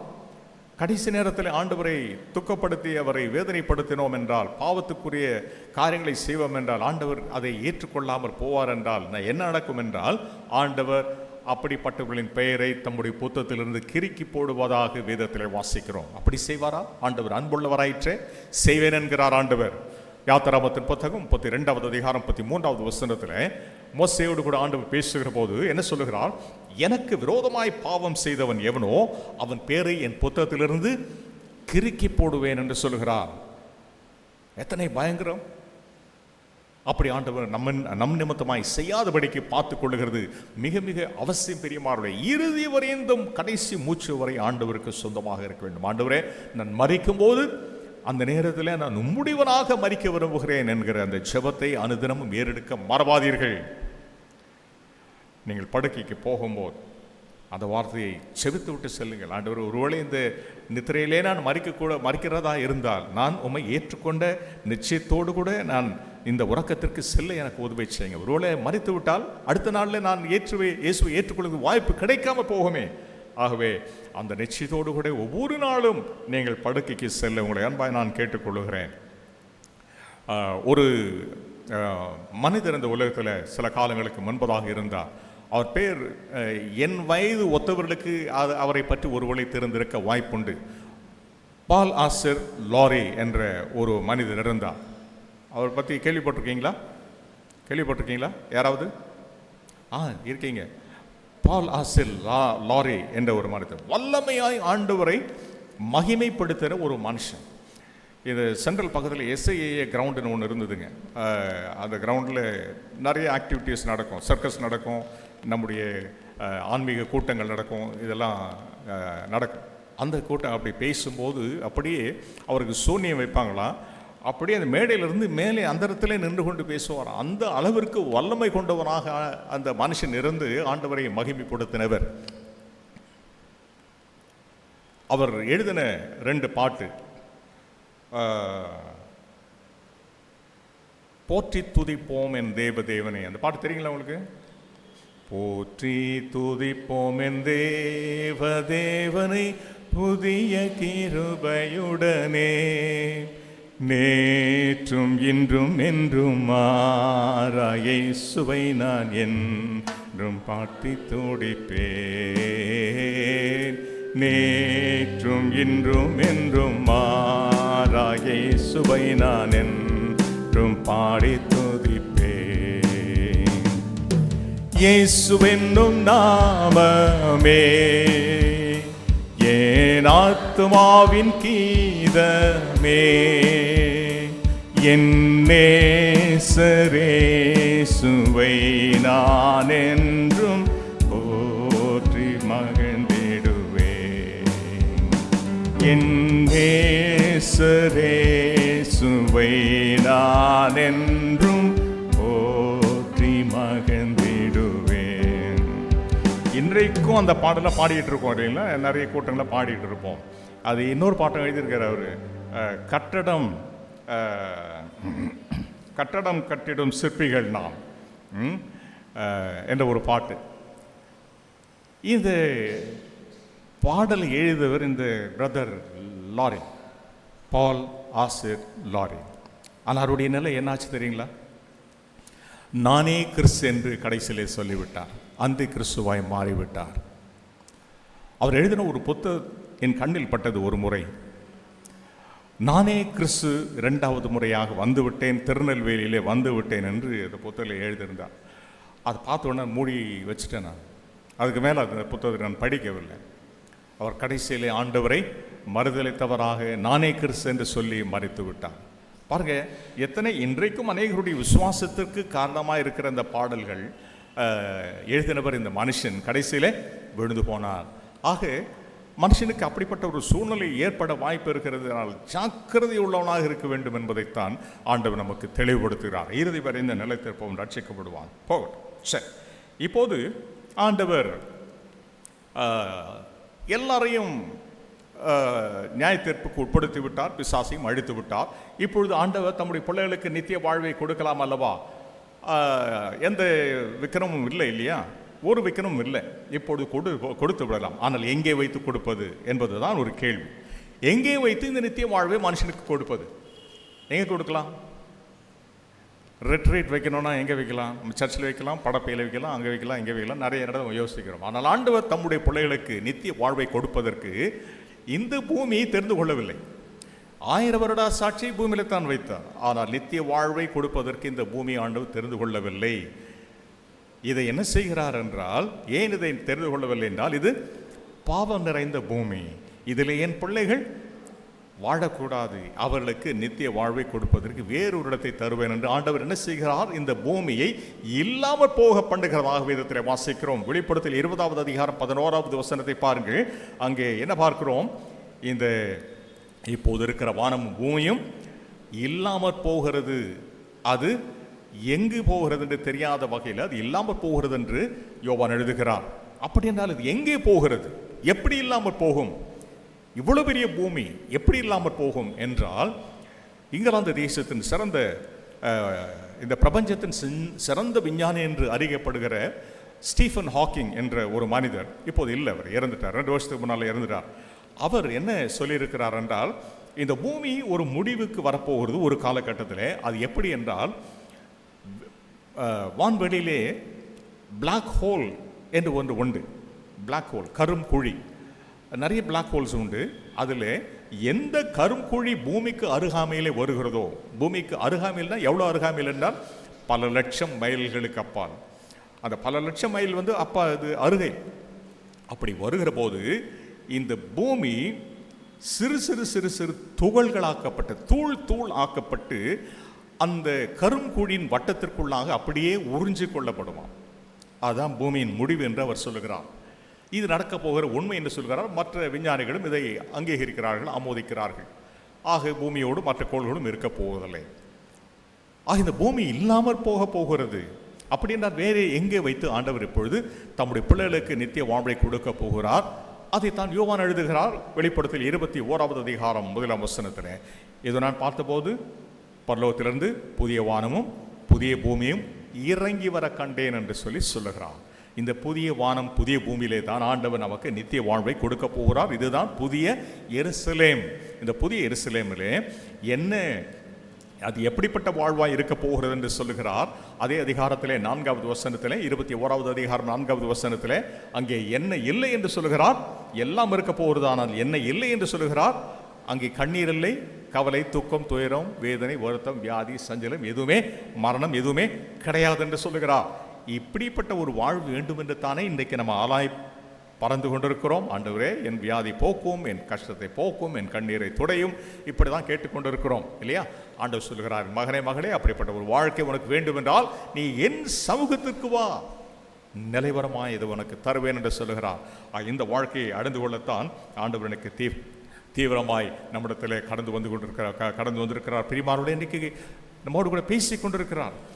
எத்தனை பேர் இன்றைக்கு எனக்கு சொந்தமாக போகிறார்களோ என்று சொல்லி அவளோடு கூட காத்து கொண்டிருக்கிறார். இங்கே இருக்கிறவர்கள் ஒருவேளை அன்பானவர்களே, நீங்கள் ஆண்டவர் ஏற்கனவே ஏற்றுக்கொண்டிருப்பீர்கள் என்றால் நல்லது. இதுவரை அந்த அனுபவம் இல்லை என்றால் ஆண்டவர் சொல்கிறேன், மகனே மகளே, உனக்காக நான் இந்த காலை வேளையில் இந்த ஆலயத்துக்குள்ளாய் அசைவாடி கொண்டிருக்கிறேன். எத்தனை பேர் எனக்காக உங்களுடைய வாழ்க்கையை அர்ப்பணிக்க போகிறேன் என்று காத்து கொண்டிருக்கிறேன் ஆண்டவர் சொல்லுகிறார். நீங்கள் ஒருவேளை அந்த அனுபவத்துக்குள்ள இல்லை என்றால் இந்த காலத்தை பயன்படுத்திக் கொள்ளுங்கள். காலத்தை பயன்படுத்திக் கொள்ள வேண்டும் என்கிற கருத்தை அருமையான பிள்ளைகள் பாடலாய் அவர்கள் பாடினார்கள். இந்த காலத்தை பயன்படுத்திக் கொள்வோம். ஆண்டவர் வருகிற போது கடைசி அடையாளங்களாக சில காரியங்கள் நடக்கும் என்று ஆண்டவர் சொல்லியிருக்கிறார் அல்லவா? மத்திய 24வது அதிகாரத்தில் குறிப்பாக 5ஆம் வசனம் முதல் 7ஆம் வசனம் வரை உள்ள பகுதியை பார்ப்பீர்கள் என்றால் அங்கே என்ன சொல்லுகிறார்? அங்கே பஞ்சம் வரும், கொள்ளை நோய் வரும், பூமி அதிர்ச்சி வரும் என்றெல்லாம் சொல்லுகிறார். இவைகளெல்லாம் வருகைக்கு ஆரம்பம் என்று சொல்லுகிறார். இதெல்லாம் 2000 வருஷங்களாக நாம் பார்த்து கொண்டு தான் இருக்கிறோம், கேள்விப்பட்டு கொண்டு தான் இருக்கிறோம். நாம் பார்க்காத பூமி எதிர்ச்சியா, பார்க்காத கொள்ளை நோயா, கொரோனா பார்க்கலையா? இன்னும் இப்போது சமீபத்தில் இப்போது என்ன வந்திருக்குதுங்க, இந்த பறவை காய்ச்சல் வந்திருக்குது. எத்தனை பேர் அது கொண்டு போக போகிறது தெரியாது, நமக்கு தெரியாது. கொள்ளை நோய் வந்து கொண்டே இருக்கிறது. ஆக ஆண்டவர் இந்த அடையாளங்களை சொல்லி இருக்கிறார். இதெல்லாம் அவருடைய வருகைக்கான அடையாளங்கள். இது மாத்திரம்தான் அடையாளமா? இதெல்லாம் பார்க்கும்போது நம்ம யோசிக்கிறோம், இவ்வளோ காலம் வந்திருக்குது, நாம் பார்த்துட்டோமே, இன்னும் ஆண்டவர் வரவில்லையே என்றால் பேதுரு சொல்லுகிற வண்ணமாய் 2வது அதிகாரம் 2 பேதுரு 3வது அதிகாரம் 10வது வசனத்தில் சொல்லுகிற வண்ணம் 9வது வசனத்தில் சொல்லுகிற வண்ணமாய் அவர் தாமதிக்கிறார் என்று சிலர் எண்ணுகிறபடி அவர் தாமதமாயிராமல் எல்லா மனுஷரும் மனம் திரும்ப வேண்டும் என்று எதிர்பார்க்கிறார். ஆகவே நாம் மனம் திரும்பினால் அவருடைய வருகை சீக்கிரமாக இருக்கும் என்று நாம் பார்க்கிறோம். அப்படி என்றால் ஆண்டவர் சீக்கிரமாக வர இருக்கிறார். பிரியமானவர்களே, அவருடைய வருகைக்கான ஆயத்தங்கள் அடையாளங்கள் அநேகம் பார்க்கிறோம். இன்னொரு அடையாளம் ஏற்கனவே உங்களுக்கு சொல்லியிருந்தேன். அவர் 3வது ஆலயம் கட்டப்படும் போது ஆண்டு வருகை இருக்கும் என்று. அந்த கிறிஸ்து அங்கே வந்து தன்னை கடவுள் என்று பிரகடனப்படுத்த போகிறான் என்று. அது ஆலயம் கட்டிவிட்டார்களா, கட்டப்போகிறாள் என்றால் அதை கட்டுவதற்கு ஏதுவான எல்லா ஏற்பாடுகளையும் செய்தாகிவிட்டது. எருசலேமிலே எல்லா ஏற்பாடுகளையும் செய்தாகிவிட்டது. அந்த ஆலயத்திலே பயன்படுத்தப்பட போகிற அந்த பொற்பாத்திரங்கள் எல்லாம் பழைய ஏற்பாட்டிலே சொல்லப்பட்ட மோசையின் மூலமாக சொல்லப்பட்ட அத்தனை காரியங்களும் செய்து ரெடியாக வச்சிருக்கிறாங்க. அந்த ஆலயத்தின் பிரதிஷ்டை நேரத்தில் பலி செலுத்தப்பட வேண்டிய சிவப்பு கடாரியை அவர்கள் ஆயத்தப்படுத்தி வைத்து விட்டார்கள். அந்த ஆலயத்தில் பணி செய்வதற்கு ஏதுவான ஆசாரியர்களை தெரிந்து அவர்களுக்கு ஆரோன் வம்சத்தில் வழிய வந்தவர்களை DNA டெஸ்ட் மூலமாய் கண்டுபிடித்து அவர்களுக்கு இப்பொழுது பயிற்சி கொடுத்து கொண்டிருக்கிறார்கள். பயிற்சியின் காலத்தில் இப்பொழுது இருக்கிறார்கள். எந்த நேரத்திலும் ஆலயம் கட்டப்படலாம். சாலமோன் ஆலயம் கட்டப்பட 7 வருஷம் பொறுத்து இப்போது 7 நாளில் நாங்கள் கட்டி முடிச்சுடுவோம்னு சொல்கிறாங்க. அப்படி என்றால் எந்த நேரம் ஆலயம் கட்டப்படலாம். ஆண்டவர் வருகை வெகு சீக்கிரமாய் இருக்கிறதுக்கு வாய்ப்பு உண்டு பிரியமானவர்களே. ஆகவே ஜாக்கிரதை உள்ளவர்களாக இருந்தனால் மனம் திரும்புவோம். அடுத்ததாக யூதர்கள் இஸ்ரவேல் தேசம் திரும்பும் போது ஆண்டவருடைய வருகை இருக்கும் என்பதாக வேதத்தில் நாம் பார்க்கிறோம். கடைசி காலத்தில் இது நடக்கும் என்று சொல்லி ஆண்டவர் சொல்லுகிறார். ஓசியா 3வது அதிகாரம் 5வது வசனத்திலே, இன்னும் எசேக்கியேல் 36வது அதிகாரம் 24வது வசனத்திலே, எசேக்கியேல் 36:24 ஆண்டவர் நான் உங்களை சகல தேசங்களிலிருந்தும் சேர்த்து உங்களை சுய தேசத்திற்கு கொண்டு வருவேன். எங்கே? உங்களை நான் இஸ்ரவேல் தேசத்துக்கு கொண்டு வருவேன் என்கிறார். அப்படி என்றால் அவர்கள் எங்கே போனார்கள்? சிதறி போனார்கள். உலகமெங்கும் சிதறி போனார்கள் யூதர்கள். எப்படி? கிமு 722வது ஆண்டில் வடக்கே இருக்கிற இஸ்ரவேல் தேசம் அசிரிய மன்னனால் சிறைபிடிக்கப்பட்டு அவர்களெல்லாம் சிதறடிக்கப்பட்டார்கள். கிமு 586வது வருஷத்திலே பாபிலோன் அரசனால் கீழே இருக்கின்ற யூதேயா பகுதியில் இருக்கிற மக்கள் எல்லாம் சிறைபிடிக்கப்பட்டு அவர்கள் சிதறடிக்கப்பட்டார்கள். இன்னும் கிபி 70வது ஆண்டிலே ரோமர்களால் இந்த யூத மக்கள் துன்புறுத்தப்பட்டு பூமி எங்கும் சிதறடிக்கப்பட்டார்கள். இப்போது ஆண்டு சொல்கிறார், அவர்களை எல்லாம் நான் மீண்டுமாய் கொண்டு வருவேன். அது நடக்கிறதா? நடந்து கொண்டிருக்கிறது. எப்போதிலிருந்து? 1948வது வருஷம் மே மாதம் 14ஆம் தேதி முதல். அப்பொழுது இந்த இஸ்ரவேல் தேசத்திற்கு சுதந்திரம் கிடைத்தது. இங்கிலாந்து தேசம் சுதந்திரம் அளித்தது. அது முதற்கொண்டு யூதர்கள் திரும்பிக் கொண்டிருக்கிறார்கள். அவருடைய திரும்புதல் ஏறக்குறைய முடிந்துவிட்டது. நம்முடைய இந்த தேசத்திலிருந்தும் 200 குடும்பங்கள் இதுவரை சென்றிருக்கிறார்கள். இன்னும் சிலர் இருக்கிறார்கள். அவளை அடையாளம் கண்டு அவளை அழுத்து சில பிரயாசங்களை எடுத்துக் கொண்டிருக்கிறார்கள். பிரியமானவர்களே, ஆகவே ஆண்டவருடைய வாழ்க்கை வெகு சீக்கிரமாய் இருக்கிறது என்பதை நாம் மறந்துவிடக்கூடாது. மாத்திரமல்ல, இந்த ஆண்டவர் தம்முடைய அரசாட்சியை இந்த உலகத்திலே பூமியிலே நிறுவப் போகிறார். 1000 வருட அரசாட்சி. அதை எங்கே தலைநகரமாக வைத்து நடத்தப் போகிறார் என்றால் எருசலேமை தலைநகரமாக வைத்து நடத்தப் போகிறார். அப்படித்தான் வேதத்திலே வாசிக்கிறோம். சகரியாவின் புத்தகத்திலே அப்படித்தான் வாசிக்கிறோம். சரி, இப்போது எருசலேம் தலைநகரமாக இருக்கிறதா இஸ்ரவேல் தேசத்துக்கு என்றால் இப்போது இருக்கிறது. ஆனால் 2 வருஷங்களுக்கு முன்பதாக அது அப்படி இல்லை. அதுக்கு முன்னால் அது எது தலைநகராக இருந்தது? சமாரியா தேசத்திலே இருந்த டெல் அவிவ் என்கிற ஒரு இடம்தான் தலைநகராக இருந்தது. அதை டொனால்ட் ட்ரம்ப் இதற்கு முன்பு ஒரு முறை அவர் அதிபராக வந்த சமயத்தில் அவர் எருசலேமை இஸ்ரவேல் தேசத்திற்கு தலைநகராக மாற்றினார். வேதத்தின் அடிப்படையில் சகரியா 12:6 சொல்லப்பட்டிருக்கிற வண்ணமாக, ஏசாயா 24:23 சொல்லப்பட்ட வண்ணமாக இந்த எருசலேம் இஸ்ரவேல் தேசத்திற்கு தலைநகராக மாறிவிட்டது. ஆண்டவர் அரசாட்சியை செய்வதற்கு ஏதுவான சூழ்நிலை உருவாகிவிட்டது. பெரியமானவர்களே, ஆகவே ஆண்டவர் எந்த நேரத்திலும் வர இருக்கிறார். இப்பொழுது நடக்கின்ற போர்கள் எல்லாம் ஒருவேளை 38வது அதிகாரத்தில், எசேக்கியேல் 38, 39வது அதிகாரத்தில் பார்க்கிற வண்ணமாய் அவருடைய வருகைக்கான ஆயத்த போர்களாய் இருக்குமா நமக்கு தெரியாது. ஒருவேளை அதற்கு நேராக நடத்தக்கூடிய பொருளாய் கூட அது இருக்க முடியும் என்பதை வேதத்தில் நம்ம காணுகிறோம். சரி, இது மாத்திரம்தான் அடையாளமா என்றால் இன்னொரு அடையாளத்தை கூட நம்ம வேதத்தில் காணுகிறோம். அது என்ன அடையாளம் என்றால், வெளிப்படுத்தல் 16வது அதிகாரம் 12வது வசனத்தில் ஐப்பிராத்து நதி வற்றும் போது ஆண்டவருடைய வருகை இருக்கும் என்பதாக அங்கே நாம் பார்க்கிறோம். ஐப்பிராத்து நதி இந்த பெயர் கேள்விப்பட்டிருப்போமா? ஏதேன் தோட்டத்திலே ஓடின 4 நதிகளிலே இந்த ஐப்பிராத்து நதியும் ஒன்று. இந்த ஐப்பிராத்து நதி உலகம் உண்டானது முதற்கொண்டு ஓடிக்கொண்டிருக்கிற நதி இப்பொழுது வற்ற துவங்கிவிட்டது. அதை நீங்கள் யூடியூப்ல போய் பார்க்கலாம். ஆங்காங்கே வற்ற துவங்கிவிட்டது.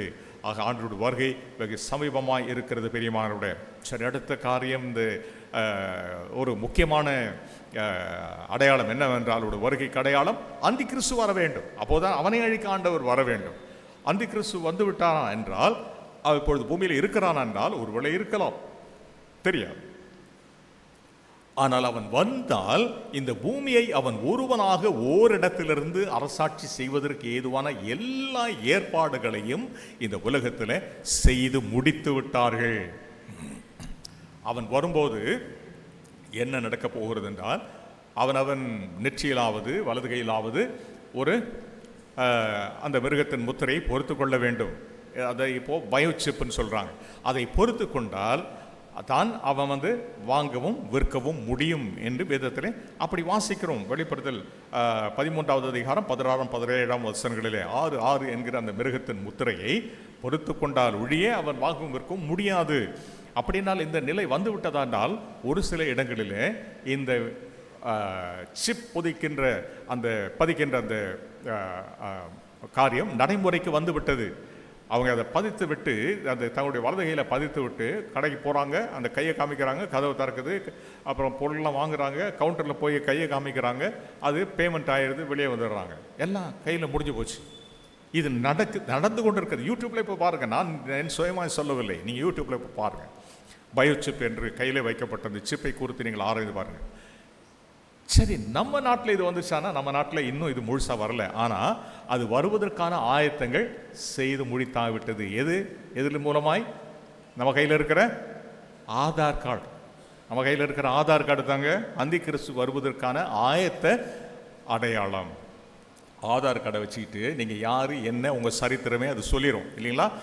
நீங்களும் உங்கள் பிள்ளைகளின் பிள்ளைகளும் எல்லாருடைய கணக்கும் அதில் இருக்கிறது. எங்கிருந்து வேணாலும் உங்களை கண்காணிக்க முடியும். ஆக இப்போது அடுத்தது என்ன செய்ய போகிறாங்களா? ஒரு ஸ்மார்ட் கார்டு கொடுக்க போகிறார்களாம். என்ன, உங்கள் debit card, credit card, ration card, licence இதெல்லாம் வச்சுட்டு தூக்கி போட்டு ஒரு கார்டு நாங்கள் கொடுக்க போகிறோம், ஸ்மார்ட் கார்டு கொடுக்க போகிறோம் என்று அமித்ஷா அவர்கள் 2018 ஆண்டு சொன்னார். ஆனால் அதுக்கு அப்புறம் இந்த கொரோனாலாம் வந்ததுனால அது நடைமுறைக்கு வரவில்லை. ஆக அடுத்த ஸ்மார்ட் கார்டு வரும். அந்த ஸ்மார்ட் கார்டுக்கு பிறகு என்ன வரப்போகிறது?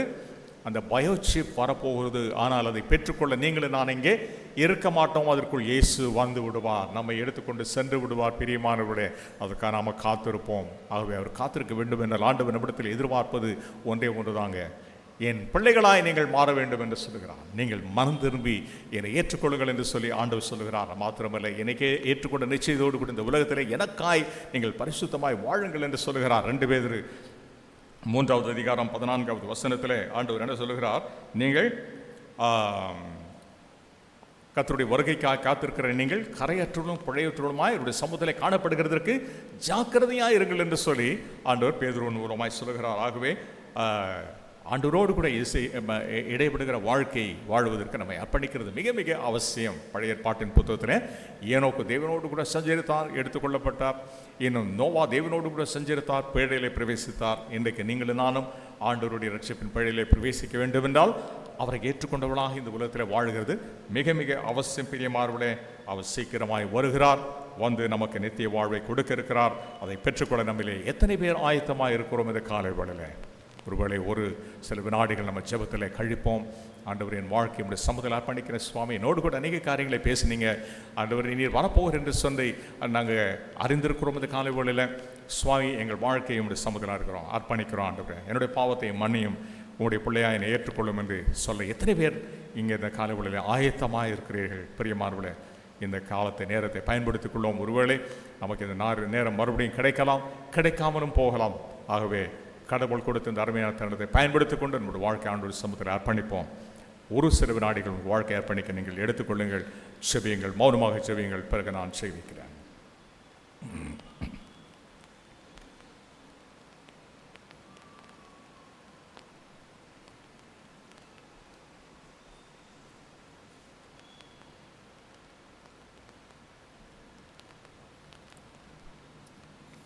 கேட்ட மாத்திரத்தில் ஆண்டவர் உங்களை மன்னிக்க ஆயத்தமாக இருக்கிறார். அவருடைய பிள்ளைகள் ஆகிறதற்கு வேறொன்று செய்ய வேண்டியதில்லை. அவர் எதிர்பார்ப்பதெல்லாம் உங்களுடைய பாவனுடைய அறிக்கை செய்தோடு ஏற்றுக்கொள்ள ஒரே சிறிய ஜெபந்தான். நல்ல பிதாவே, உங்களுடைய வார்த்தைகளுக்காக நன்றி. உங்களுடைய வருகை சீக்கிரமாக இருக்கிறது என்று இந்த காலை வேளையில் உணர்த்திருக்கிறேன். அதற்காக ஆயத்தப்பட கர்த்தர் எங்களுக்கு அனுக்கிரகிச்சு நாங்கள் வேண்டிக் கொள்கிறோம். இந்த காலை வேளையில் என்னுடைய வாழ்க்கை அர்ப்பணித்த ஒவ்வொருவரையும் கர்த்தர் ஆசீர்வதிக்கும், அவர்களை தொடர்ந்து நீர் ஆசீர்வதிக்க வேண்டுமாய் வேண்டுகிறோம். சுவாமி, உங்களுடைய வாழ்க்கை ஏற்கனவே அர்ப்பணித்த முது பிள்ளைகளை தொடர்ந்து முடிய பாதையை நடத்த முடியாது வேண்டிக் கொள்கிறோம். இந்த வருகையில் நாங்கள் எல்லாரும் ஏகோபித்து பிரசன்னராயிருக்க கர்த்தர் நடத்துவீராக. ஆண்டுகளும் தாப்பனை ஆசீர்வதி வழி நடத்தும் பெறப்படுத்தும். இயேசுவின் நாமத்தில் பிதாவே, ஆமென்.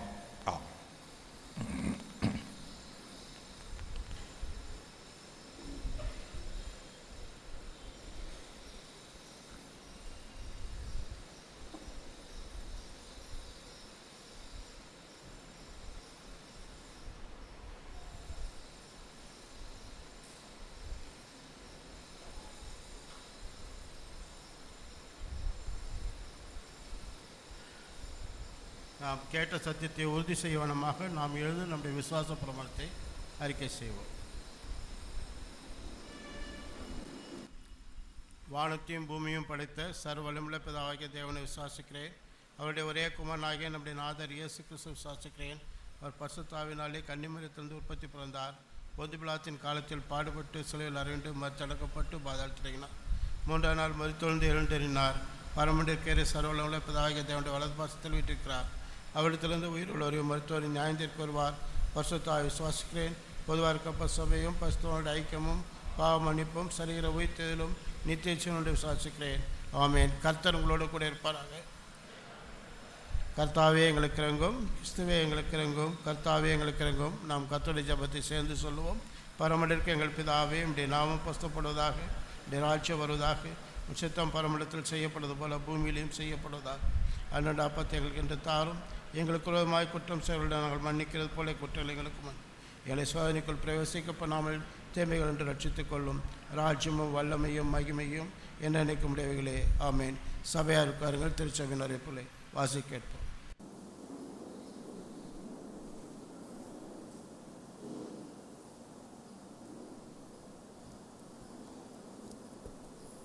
திருச்சபையின் அறிவிப்புகள். உங்கள் அனைவரும் கிறிஸ்துவின் பெயரால்